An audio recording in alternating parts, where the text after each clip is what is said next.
This is my finished graph of the juggling lab. The average of my correct responses was 16, and the average of my errors was 1.8.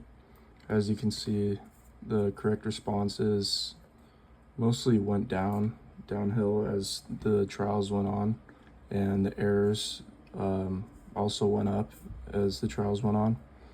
And I think that's a direct correlation to the fatigue.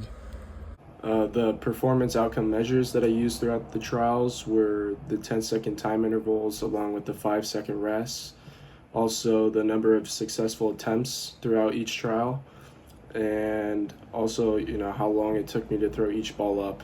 The performance production measures that I manipulated throughout my trials were how fast I tried to juggle,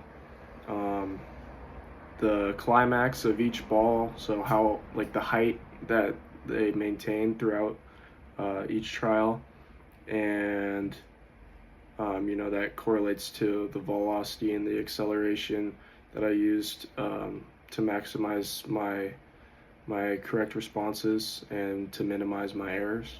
The schema theory of feedback is demonstrated throughout my trials, by how fast and slow I was able to juggle the balls. If I tended to have consecutive errors on my juggling, I would try and slow it down. If I was on a roll, I would try and be more quick throughout the trials. One example of the knowledge of performance that I had throughout my trials was the amount of correct responses I got in a row, or the amount of errors I consecutively had.